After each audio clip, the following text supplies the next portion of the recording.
Alexa, connect to my Mac. Searching. Now connected to McCann and Foothill, 545.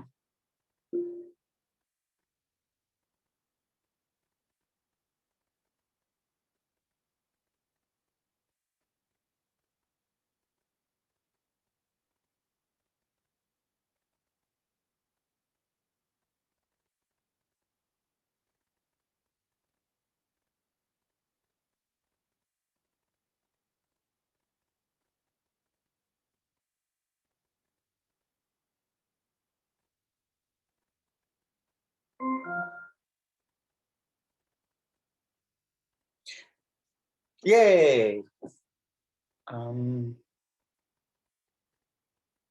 Okay, so this, I finally got this to work. Okay, that's cool.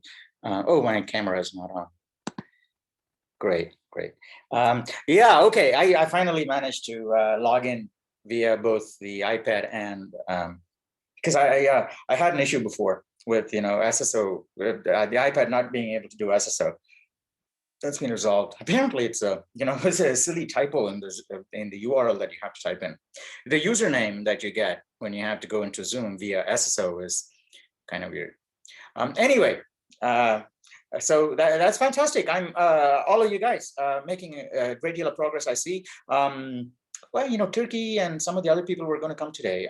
Why aren't they here? Okay. Well, anyway, it doesn't matter. You guys can just carry on a conversation.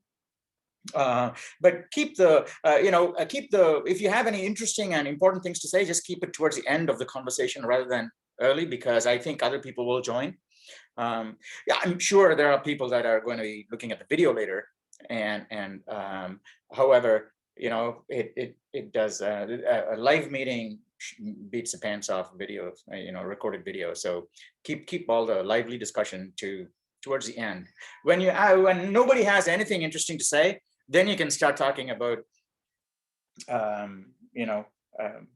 things that will be valuable for all questers. Hopefully more people will join. I know that Walter also issued a call in the Reddit to say, hey guys, come to the forum discussions. And it's it's like super important, right? I mean, the thing that Walter said and all this, you got to be on this thing all the time. And what I see is, some of you are like you guys are actually working at, consistently every couple of days at least, or thinking about it and trying to make progress, and you make these. But there are some people who are managing to make progress, but it's very bursty progress. Okay, meaning that absolutely no peep of activity from them for lots and lots of days, and then a couple of days before the freeze, they somehow miraculously submit, and get the answer. And then and then the only thing I can think of is, how could they get the answer without even the struggle or the kinds of submissions that I would expect from a professional seasoned programmer. I have worked with many of these people, right? And even if they were to solve this, I know predictably the sequence of hit points, the points where they would get stuck, because I know the points where I would get stuck if I were solving these problems. Even though I designed these quests, I know where I would get stuck if I was solving each of these problems cold, without following existing code. But yet, many of these solutions just start in the last 2 days and just come in. So what that means to me is that there is no evidence of actually having learned something, but the only evidence that my predictive system would identify and tag is that this was probably with, not 100% likelihood, but it's going to assign some score. It'll say, 63% likely that this was a copied solution, or, the person didn't actually understand what they were doing and they got it from somewhere else, right? Or someone else, helped them solve it, and they just managed to, submit it instead of asking them to explain it more. All of these reasons factor into the predictive systems analysis from what I've seen, right? So, it's not like, even if you take a deep neural net, but deep nets are much harder to make logic sense of once it's been trained, right?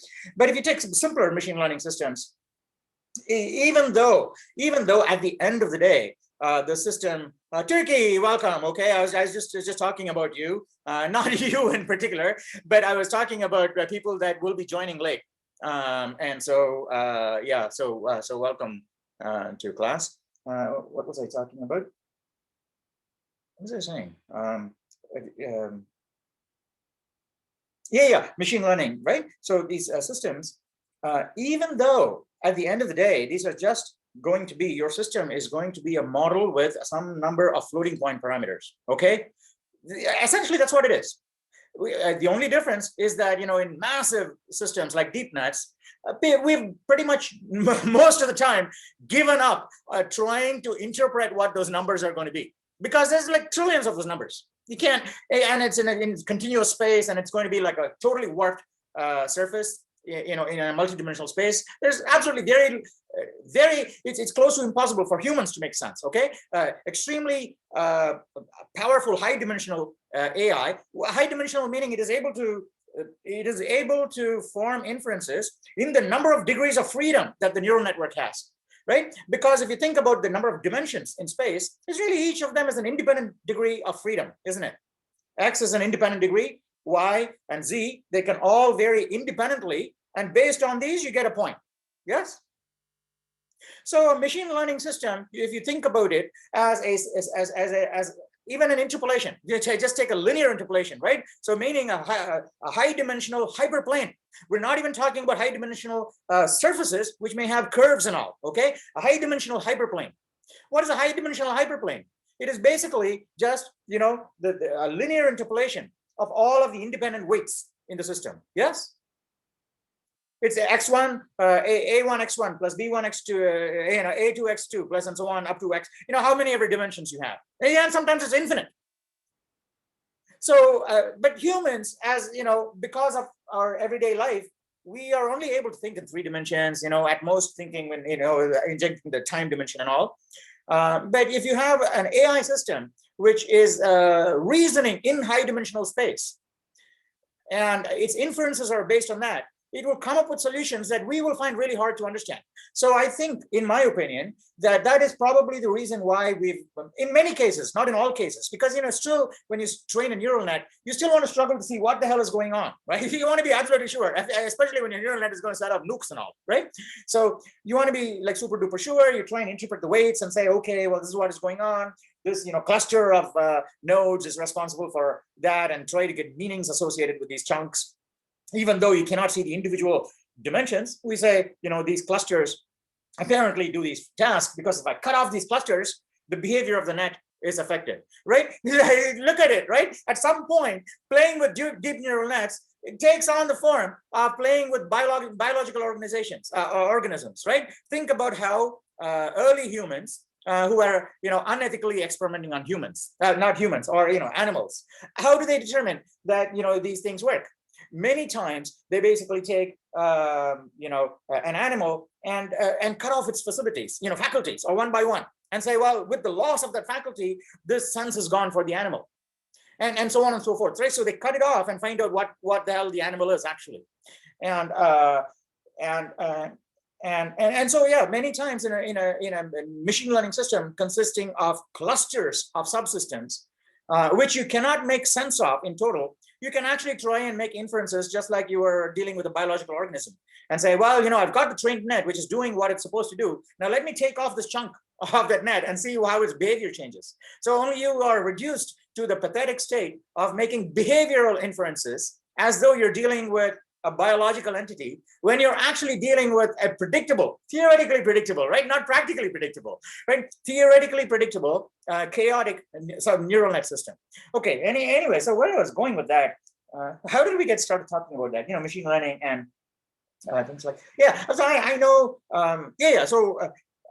so that's why even though my system comes up with weights and scores and all, I try at the end of the day, and not now usually, usually at the end of the quarter, which is when I run the model, I do look at the weights. Okay, it's not like I say, well, you get X and they get Y and Z and so on, just because that's the output of the machine. No, I don't do that. Just to put your mind at ease. Okay, so in case you've been an active participant and asking all right questions, and I've told my 2A students just now, by the way, asking a question saying, someone tell me what I have to do in this mini quest. Okay, that is a definite deletion. All right, that post will get deleted. because that is not the right way to ask a question, as you may know, right? So you should probably go back and give some well-meaning advice to our 2A students, right? And because that's not the right way to ask a question, saying what should I do? You're asking for the answer, but rather they should say, here's what the mini quest is. I don't even understand what the quest is, so can someone explain the problem to me? Great. Or they could say, well, I know the problem, but this is what I'm trying to do, but it's not working. That's also great. Okay. And which you guys are doing great right now. I'm very, very pleased in the activity that I am seeing, in the forums. I'm very pleased with this batch of 2C. You're on schedule, on top of the ball, and working earnestly on the class and trying to learn. And some of you I actually remember from CS2A, right? When you were very scared to write your very first C++ programs, and now you're dealing with the pointers in virtual space flying around. So it's incredible to watch that. Those are the things that teachers watch out for and basically enjoy. These are the tips. What is it? Icing on the cake. Right. So the cake is basically getting to teach. And then the icing on the cake is when the students are really successful and actually show evidence of actually having learned, meaning that, the cake was not only tasty, but it's got these really cool things on it. And one of the things I wanted to point out before I hand over to you guys to have a free-form conversation, we're not going to do this round robin like before. OK, you're just going to have a free-form conversation. Just make sure you touch upon all the topics that'll be useful for people that are watching the recording. And also good chunks that you can splice out into a YouTube video of your own at some point, right? So here are 12 YouTube talk show clips, right? From discussing interesting computer science problems, right? With brilliant students, right? And people will click and watch that. So someone said, oh, it will come back to me. I was reading Walter's post or someone's post recently, or maybe it was Dean's post. Actually, let me see if it brings back a memory. What was it? Because when I read the post, I realized that he made a very interesting observation that is extremely similar to a past student's observation. Wait, hang on just a sec, okay? I'm going to look for, you guys talk for a sec if you want. There's Dean's post.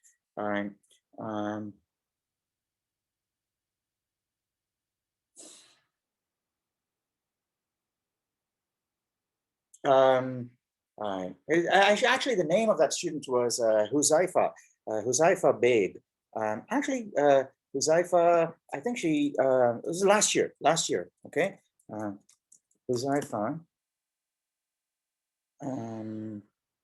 and it was Quest 4.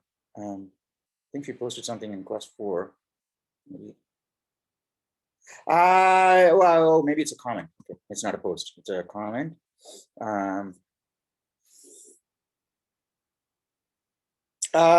Geez, okay. I'm not going to look for it now. If I find it, I'll post it and I'll share that in the forums. But essentially, I think she made an observation which was very similar to an independently arrived at observation by one of you guys. And when I read your post, I thought, wow, that is exactly, I think so. I think this is what I thought. That is exactly what Huzaifa said 1 year ago. And you guys didn't look at those posts, I know for sure, right? At least the way that this question or this advice had been phrased, I know this was not a result of Huzaifa's post, but independently. And that's all fantastic, isn't it? Because if two people are coming to independently to the same solution or same idea, it's a much higher chance that those are corroborations that it's likely to be good. All right. So anyway, so you guys should just feel free to have a conversation. Just give take a little time to come to the meat of the discussion, just in case there are other people like Turkey, because I'm pretty sure Dean wanted to come to the meeting, and Arman and a few other people. Where the hell is Jason? Okay, so someone has to reach out to him and do that. But essentially, that's what it is. So what I can do now is I'm just going to stick around in front of the camera. And so you guys can have a conversation, or you can ask me questions if you have any questions. And then when I turn the laptop around, when I'm not in your face, then you can have your free-form conversation. Yeah, how about that? Okay. Now, even now, you don't have to talk to me, okay? Because I'm going to be browsing Reddit to find, it's my mind now is niggling. So I need to find out what the hell it was that maybe it was yesterday. I saw it yesterday. That's why I forgot already. Okay. I'm going to find it. But in the meanwhile, you guys should just feel free to talk, or you can ask. Okay, I can look and I'll answer your questions too at the same time.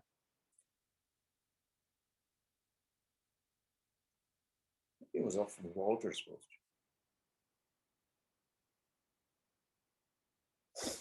Is everyone here done with quest 3? Oh, hang on. Alexa, connect to my Mac. Searching. Yeah. Now connected to McCann and Foothill. I thought it did. 545. Yeah, I thought it already did. Yeah, go ahead. Go ahead. Thanks. Yeah, so just is everyone on quest 4 now, or Oh my gosh, I'm quest so 3? sorry. One sec, okay? It's not the operating system. Zoom doesn't automatically pick up the operating system. I have to go into Zoom and tell Zoom that it needs to take, say same as the operating system. Okay, now if you talk, it should come out through Alexa. Okay, sorry. I'll go ahead and answer Ralph's question. I'm done with. Okay. I'm so sorry, man. Okay, I don't know what the hell is going on. Okay, hang on, just a sec. Preferences, same as operating system. Okay, yeah. Oh, yeah. Okay, so this is strange. Hey, Google, connect to my Mac. That usually works. Hey, Google, connect to my Mac. Sure. Looking for paired devices. Bluetooth is connected to. Okay, can you say something, Riley? Hello or something? Hello. Yeah, okay. All right, cool. That's great. Thanks. Okay. Yeah, I was just gonna say I'm done with quest 3 and I'm just starting out quest 4. Nice. I'm stuck at the famous default value thing. Trying left and right, and I'm pretty sure it's not in the main file. It's in the other one that you need to kind of add a trap and figure that out. Limited data set, I guess, until you figure that out, but soon, hopefully. I read the pointers someone wrote about it, because you guys keep posting about it in Reddit, and that's why I'm actually starting looking at the different file instead this time. Hey, Turkey, your quest 1 scores are missing in Canvas. Okay, I know you've completed it, and I had a question. Why the hell are you redoing quest 1 many times from scratch? Because your submissions are coming in, and I see quite a while ago you solved quest 1. Yes. And then you've been resubmitting from going from 0 trophies, 1, 2, and all the way again. Why are you doing that? So a way to sometimes when I'm stuck in a quest, a way just to get out of it is I take the first quest and try to make it shorter lines or make it more stream. Oh, like if you I see. notice Okay, some of the questions I added up. I just try to develop it and make it better. But that's fine. If you're going to try and do that, unless you get more trophies, just get don't do your student ID, because accidentally if it overwrites a score, you got to keep an eye on your Canvas score and let me know. Because otherwise, I have no way. At the end of the quarter, you may get no points for those. It happens a lot. I go back and do it all together. Oh, what you can do is use your student ID -experiment, right? So you still have something to track on the /Q site, but it won't affect your score. Awesome. Yeah? I just tried to pursue the memory leakage thing, because like at the first quest when I got stuck, the only data that I can have with feedback was memory leakage. So I ended up just hyper focusing on it. But now I figured it out, so moving on.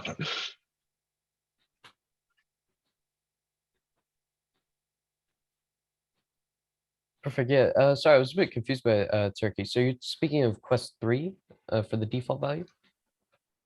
Yes. I am pretty sure it's related to one point. I don't want to mention details to give it away in a way, but I think I already caught the trace for what's going on. There's like this simple thing that we never used, I think, for the quest before, but now I see where the use is in this one. I think I remember what I was thinking about yesterday. Right. So I actually came off Walter's post, I think. I have refreshed myself by looking at the further post, but Walter in his update said an important lesson that he learned was to not get too deep into solving one problem, but basically focus on, what was it he said? Prioritize fixing the slow parts of the code instead of maximizing the efficiency of something else, right? Now, so I want to say that this is something that you're never ever going to be free of. Nobody, no professional programmer I know, right? So in fact, what happens is that the more professional you get, the more years you've spent in the field, the more confident we tend to feel that certain chunks of your code are where the inefficiency lies. Because, we get better at running code in our heads. And instantly, just like when we look at people and make instant snap decisions in our heads before we get to know them fully, we just look at the algorithm and say, well, I know how it's working, and so this is where the inefficiency is, right? And then I've known professional programmers who spend days of effort trying to optimize certain modules when that's not where the problem is. Now, how do you find out where the problem is? Because professional programmers have run into this problem, and they've recognized this to be a real problem that takes a lot of effort to and going out of the trenches to look at, and that all takes time, and you're going to come back anyway, right? So they've developed tools to help programmers identify these hotspots that need optimization without having to go away from the code. Like, a manager can afford to do that, right? A manager of a team can afford to look at the whole project from here, right? But if you're individual programmers, if they have to do that every time, they're basically screwed. They won't have time. So individual programmers, for the duration of the time they're working on the code, they need to be close to the code. And basically trusting the manager to say, these are our company's objectives, right? This is what we're trying to do, and let's do this. So in that case, how can they tell which part of the code is, low efficiency, right? So the code, and you don't have to do this right now, but there is a tool called Profiler, okay? A Profiler, and you can Google it and find out later on, and you don't have to do it for many of the quests. And I can guarantee that the Profiler is not going to help you with quest 3 or with quest 7. Those are the two where you have these timing things at the moment. Maybe I can put a timing challenge in quest 9 also for the graphical algorithms. And certainly, has anybody got boxes of goodies in quest 3 so far? Or only you have to pass the password in order to get a box of goodies, right? And the person with the biggest box of goodies, they get in the ranking for the Cormorant challenge. Let's back up to 20 extra credit trophies. There's a lot of trophies for second place, so that's kind of cool. You should absolutely go for it. And share the trophies that you get on under the post saying, hey, I got so many, right? But your approach is right, that you're going password, and then come back and polish. That's fine too. So the tool that I was talking about is called a Profiler, and the Profiler is like super duper useful for programmers. And you can find the Profiler on Unix-like systems. It's built into Xcode. I'm sure VS Code has a plugin to profile your code. And the beauty of the Profiler is that it lets you run your program in a realistic setting with real data, right? However, while it runs, it will watch your program like a hawk, which humans are incapable of doing, okay? This Profiler will look at your program every single step. It will count every single time a function is called, right? It will count how much time is spent in each function. And then it'll give you a report at the end. So in order to do that task, these are the different parts of the program. This is where the most of the time was spent. Now, I can guarantee that in all of the engineers I've managed, right, the first time an engineer looked at the Profiler output, I can guarantee that it's very, very, well, let's just say they've all been surprised, okay? They've all been surprised because every single person had a preconceived notion, especially the better they are, the more theories they have about where to optimize, right? And however, the fact that they're wrong about where to optimize does not make them a bad computer scientist. In fact, it makes them a better computer scientist, because when a person comes in and says, these are the places where my code needs to be optimized, and they're wrong, completely wrong, okay? Where they need to optimize the code is here, but they say that, all right? And they say, now let me run the Profiler and see if I'm correct, right? If one of those is actually correct, that is a good scientist, right? Isn't that how science works? We have phenomena that we cannot explain. We come up with a lot of theories. A lot of people come up with these theories, but don't put them out there saying, this is my theory, go and test it and tell me if it's true or wrong, true or false, yes? So they just keep it to themselves because they know if you put it out there, the people are going to demolish it because it has not got legs, right? So most of the people who come up with theories that they know are poor and can be defended, they'll keep the theories to themselves. They won't tell you what it is. But good scientists will say, this is my theory. All of you, right? Or halfway across the world, independently do the same experiment and tell me if you don't get the same number. Isn't that what happens in scientific theories? So just like that, good computer science programmers are not the ones who come up with, well, what I'm saying is they are the ones who actually come up with wrong theories about where the program is spending the bulk of its time, but the ones that are not afraid to put it out there to their manager or to other people and say, these are the places where I suspect the program could be running could be done inefficiently. Let's take a look. Or if you want to take a look and say where I should focus my energies, then you can say, I'm going to modify that. And a profiler gives you this incredible tool, right? And I'm pretty sure profiling, the programs have changed a lot in the last, because I haven't used a profiler now for several years, okay? Because most of the programs I write these days are very simple and don't require profiling. But back in the day, when I used to write these huge programs and manage teams that wrote huge programs, profilers indispensable because also as a manager, a profiler is a great tool because in a software engineering team, you can trust the decision of a profiler. But if you trust the decision of individual programmers, even though they may be right, there is always a risk of resentment and because people won't know and saying, hey, everybody had a gut feeling, but why do you follow that person's gut feeling, right? So you can avoid all that and just be data driven and say, well, we're going to profile the code and then look at which part needs to be optimized. Yeah, and that is usually the better strategy. So thank you, Walter, for bringing that up. Actually, that was it, I think. But I don't know how I tied that to Josepha because she also made a very similar comment and it just went unnoticed, I think.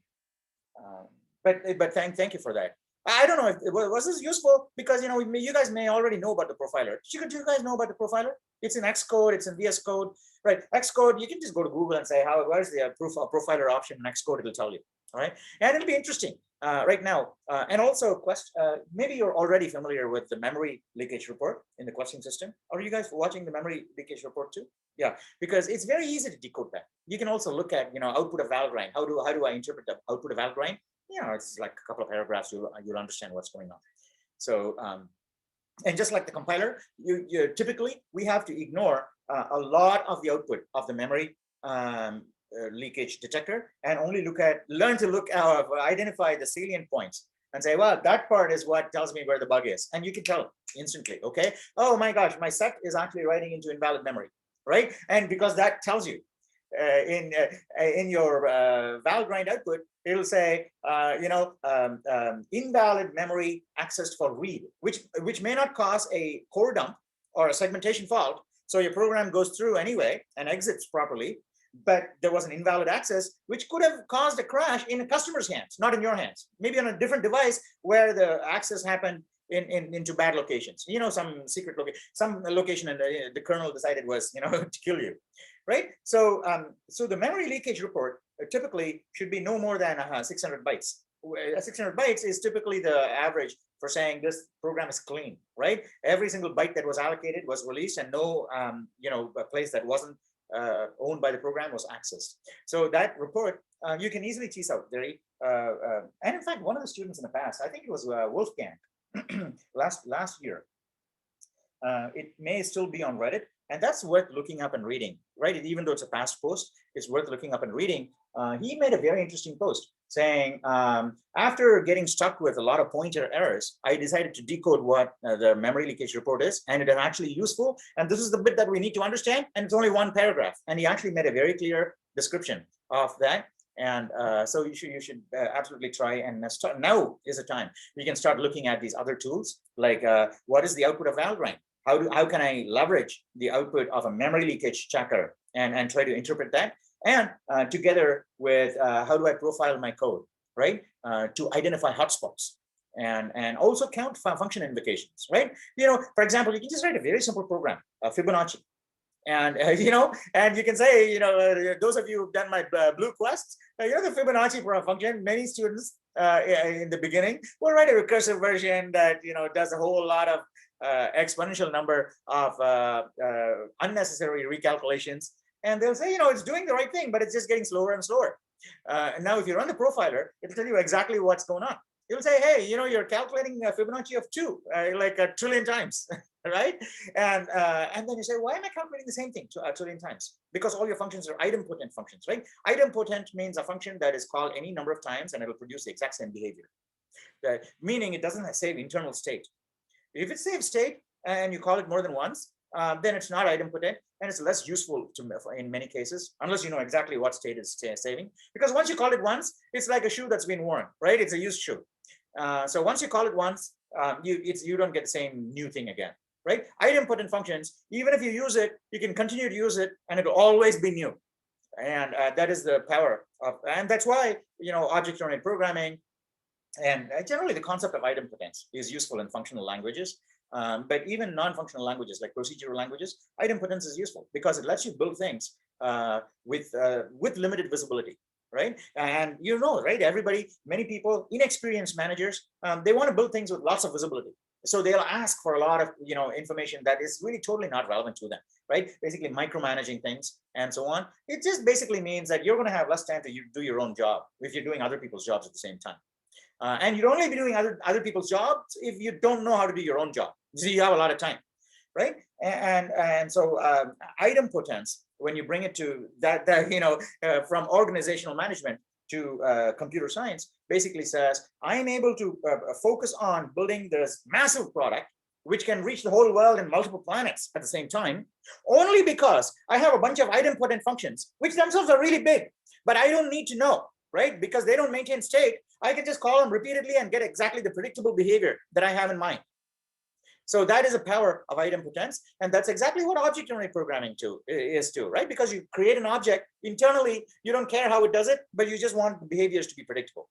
And so I don't know, totally today I was not planning to do a spiel because I just want you guys to be talking all the time. So I'll just stop right here. And if you don't have any questions for me, it doesn't look like other people are joining, okay? You have to pass a message on. I know Walter actually asked, and really also, I don't know, I should tell the two-way students, if people who help out on Discord and Slack, they are losing out big time on participation points, okay? If they are not displaying the level of activity on Reddit that I see from people like Riley and Walter, okay? I don't know, how can they expect to have any semblance of a score that these guys get for participation, right? So you just look at these examples and say, if people ask you to help out on Reddit, you say no. On Discord you can say come out to here, I'll explain. Because on Discord I don't know. You could actually be giving them source code too, right? So I don't know, instead of hints. And then if you give hints, I can look at the hints and say, well, that's the right hint, which means that person has actually understood the code, right? Or understood the problem in the first place.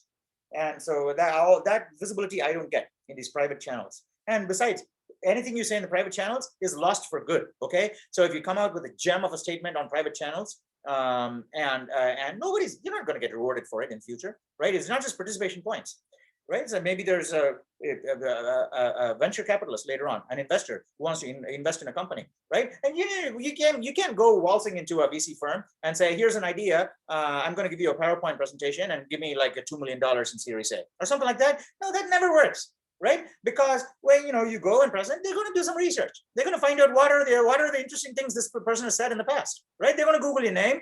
They're going to find out if you've said interesting things on Reddit or Stack Overflow or things like that. They'll get an entire portfolio, right? Because if I'm going to invest $2 million in you, I'm going to hire a firm for at least $5,000 to say, create a brief of this person, right? Because it only takes me $5,000, let's say.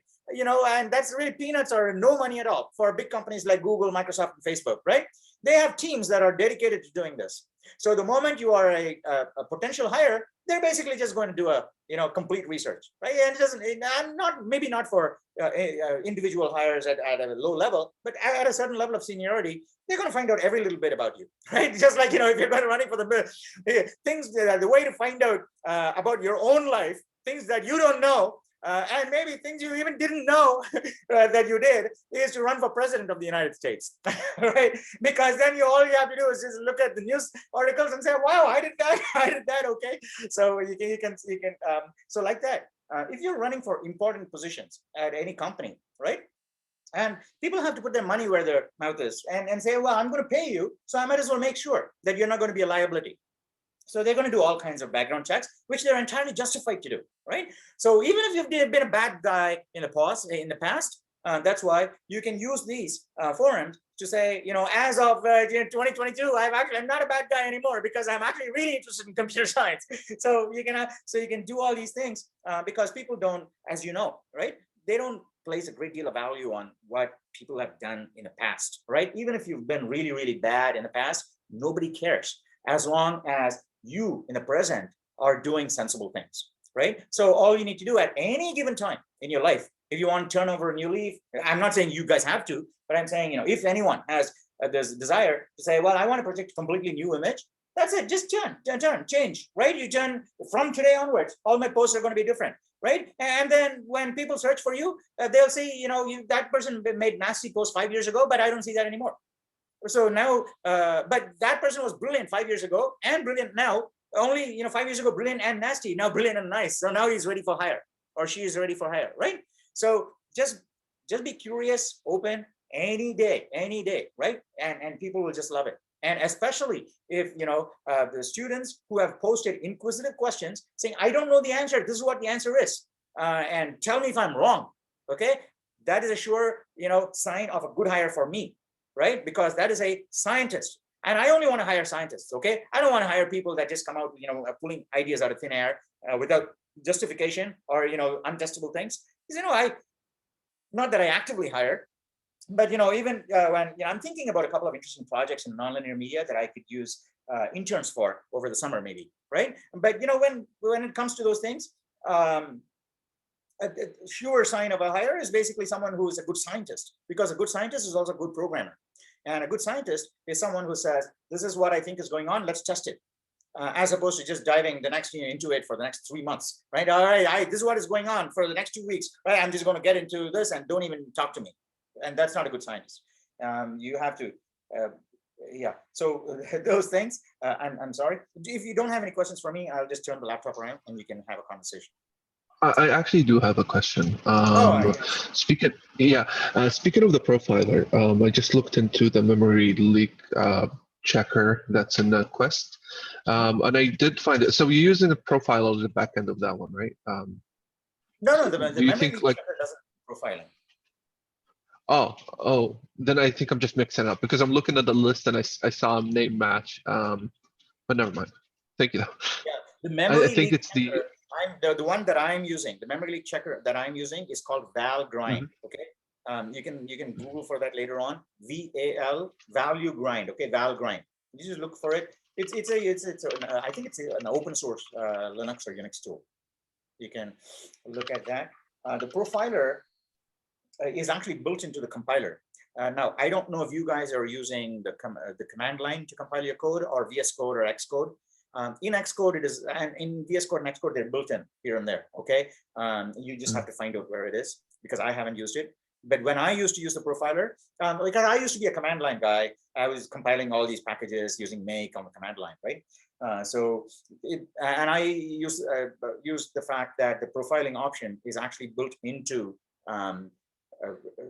before you can use a profiler, you have to build your code. Like for the debugger, you have to build your code with the -p option, right? Instead of a -g for debug information, is a -p saying insert profiling information. That is for the runtime system to say when this code is run, I got to make these counts, right? So it inserts the -p. I think maybe things have changed since those days, but once you do that, then I think there's a command called a gprof or prof or gprof. Something like that. The GNU version is gprof, I think. You can Google on Linux, but that's the command line version. But if you invoke it through VS Code or Xcode, it knows where it lives, right? It'll invoke it for you. So that's the only difference. So do you think it's a tool that we actually going to be like? I see a lot of uses out of that tool, but I wonder. Yeah. It's not. I don't think it is going to help you in a big way for the quests. Okay, it'll help you in a big way in professional programming after 2C when you start working, right? Then profiling your code will help you greatly. And also profiling the system code, right? Everybody contributes to some bigger project.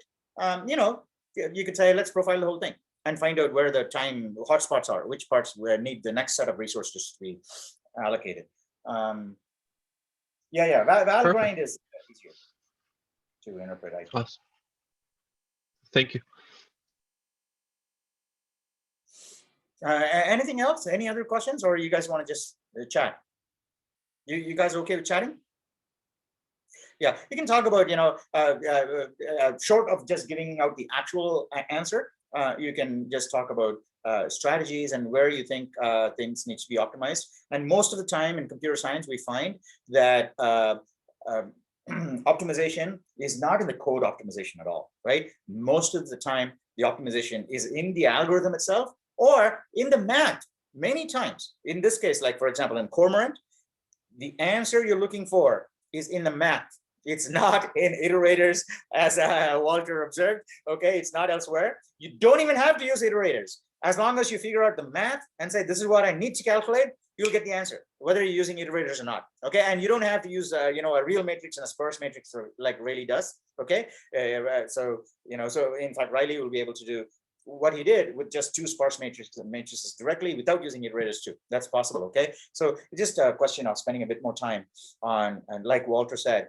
do it with real matrices on a piece of paper and find out exactly where, and make sure your matrices have lots of zeros. Okay, and find out exactly what the sums are and what you're calculating and what you don't need to calculate. Okay, and like in Fibonacci, the bulk of wasted time in inefficient algorithms, which often take them from one order of magnitude to higher orders of magnitude, right? I'm not even just talking about, nx plus b versus nx plus c, where, c is greater than b, which is just differing in the constant term, or even in the coefficients, right? Ax squared and bx squared, where b is greater than a, right? Obviously, the a algorithm is better than b because b is greater than a, but I'm not talking about that.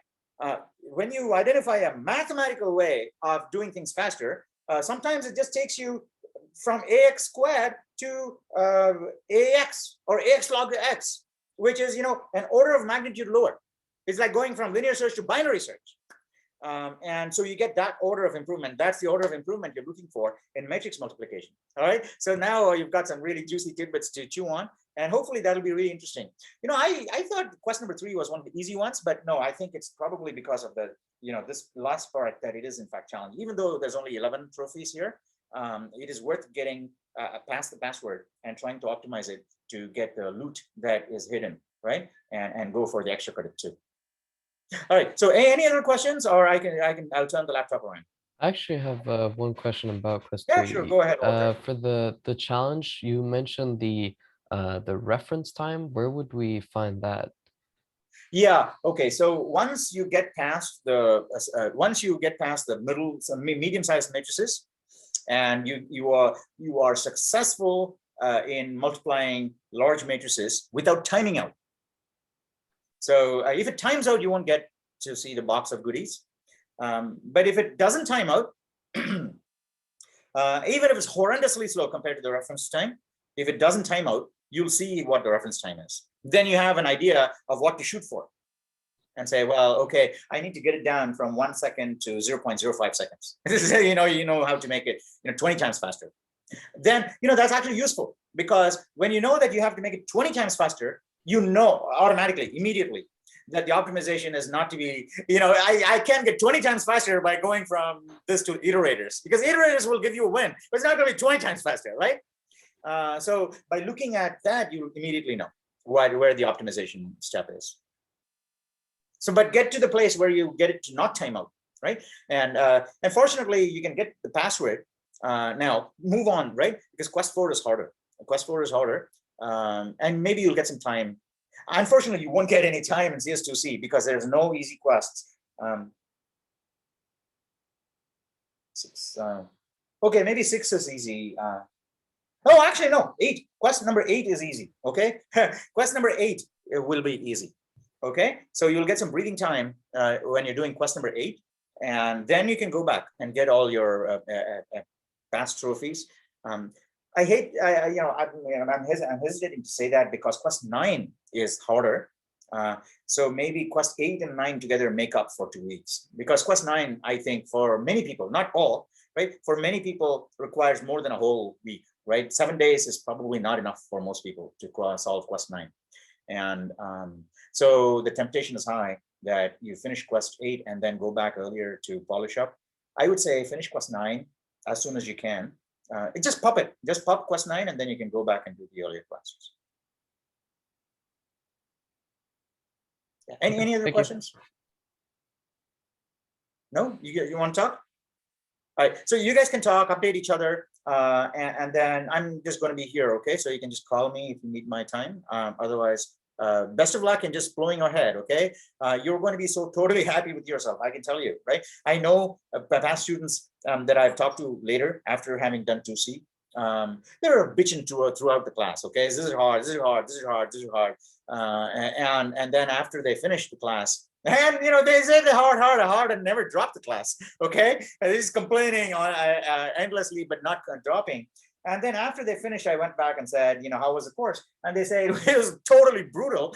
So I said, do you want to have enrolled in an easier section? Because for sure, there's easier sections of CS2C, CS2B at Foothill, or even if not at Foothill, you can just go. There's so many colleges you can enroll in CS2A to BC, all over the United States, the whole world really. And many of them, actually all of them, said no. Even though it was brutal, they're actually glad they did it and got past it. So it will be brutal, but you'll be, I think, happier for it. If you're not, please let me know. So I'll see what more goodies I can inject into the process, so that people are kept full of energy as they march through. All right. Okay. So I'm just going to be just listening to you guys via the Google thing, and so feel free to chat. And it's all going to be recorded, and you can take a clip out at the end later on, right? If you want. All right. Good luck, guys.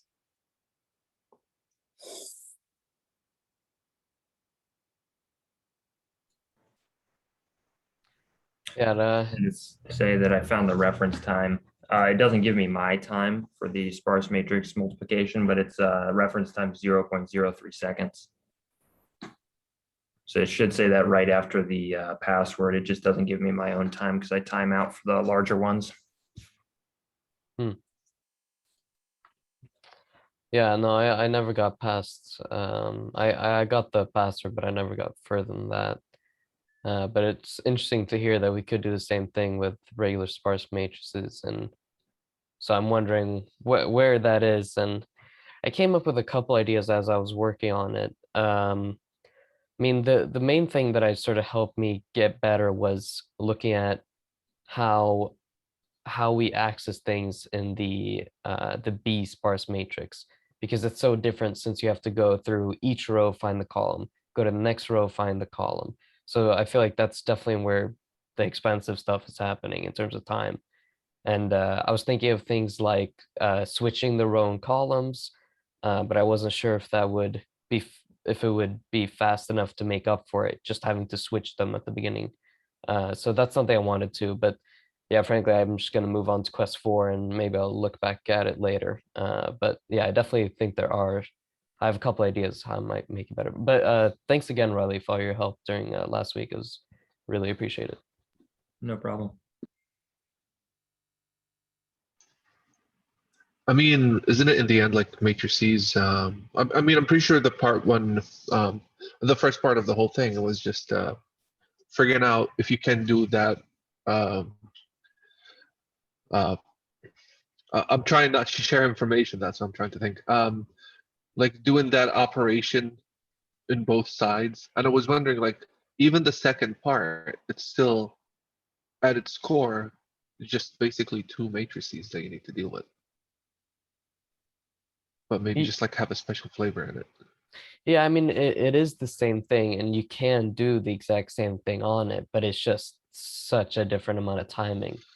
And the only reason you can make it better is because it's sparse. So you have to take sort of advantage of that. But yeah, I mean, you're right in that it is basically the exact same thing. You just really have to make sure anything that isn't a value that's important to you is just disregarded.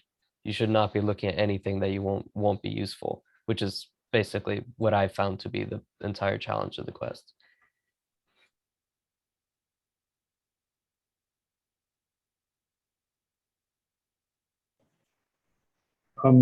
So I actually have a question about Quest 1.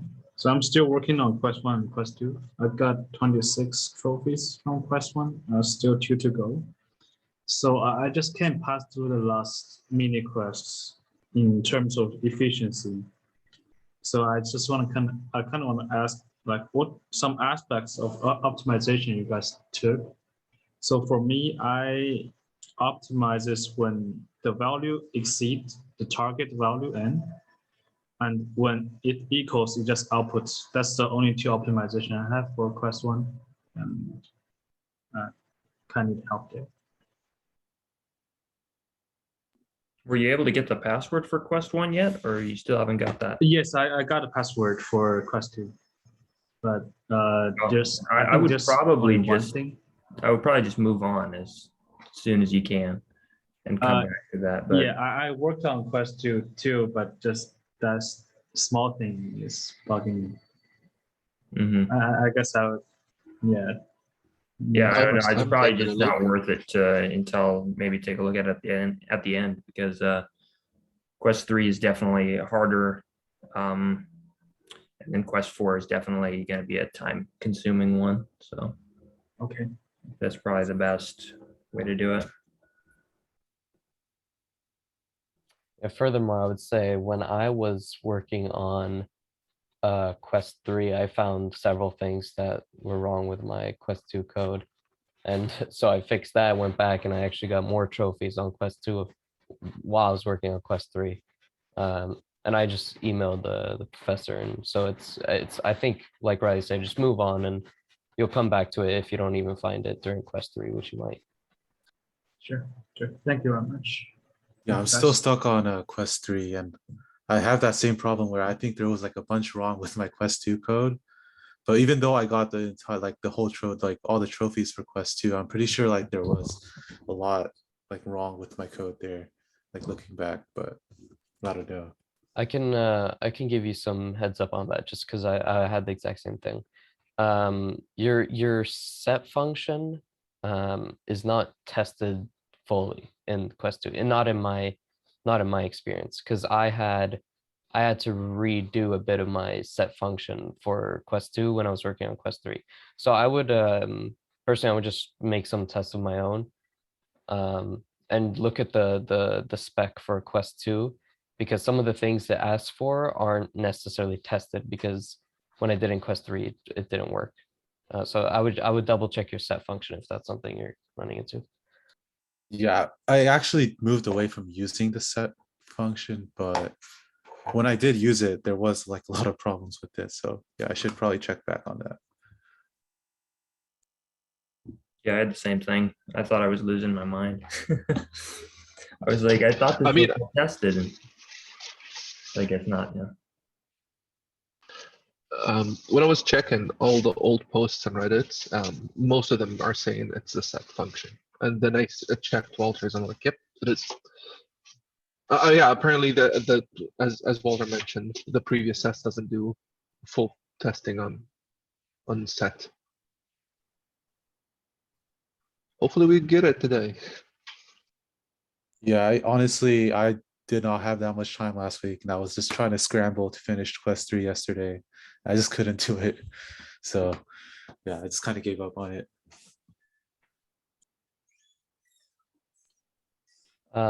Yeah, if I'm trying to think the strongest hint I can give without giving. For me, I'll just tell my personal experience, which might not be yours. But for me, it was I was running tests during Quest 3, and if I set something to something and I try to set it again, it didn't work. So trying to set on the same thing didn't work for me. So double check that you can set something and then set it to another thing and it actually updates. So that was the big sort of breakthrough for me. So I would test that. Thank you. I'll definitely check that later because I'm pretty sure I would have that same problem because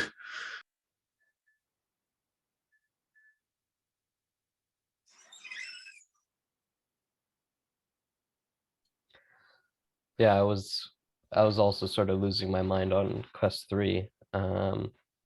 Just because especially towards the end when I felt like my multiply function was working correctly, and And then I saw a comment from, I think it was Armand who commented, and I just looked at some of my code from, the get and sets, and I realized I was running is valid like 2 times every single time I was doing something.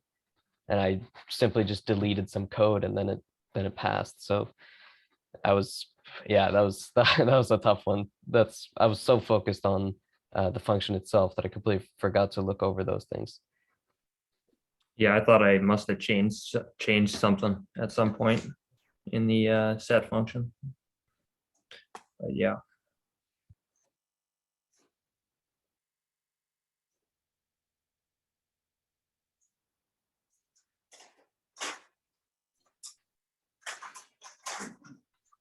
So I'm looking through the quest 4 right now, and I'm sort of confused on the garbage collector. I haven't really started programming. I'm still sort of in the phase where I'm looking over everything, studying.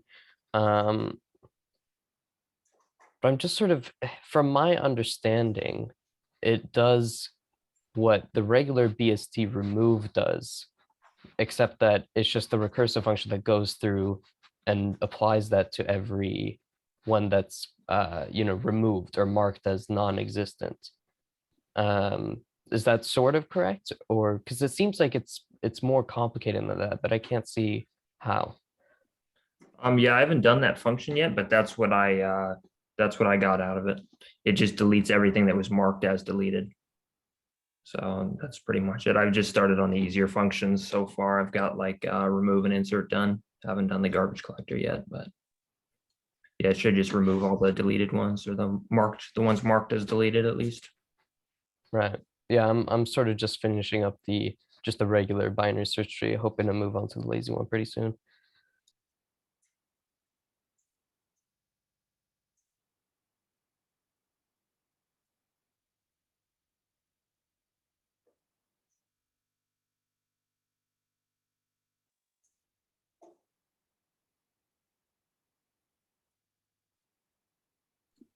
Unless anyone has anything else, I'll probably head out.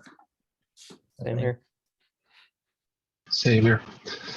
Okay, see you guys next week. All right. Do you? Okay.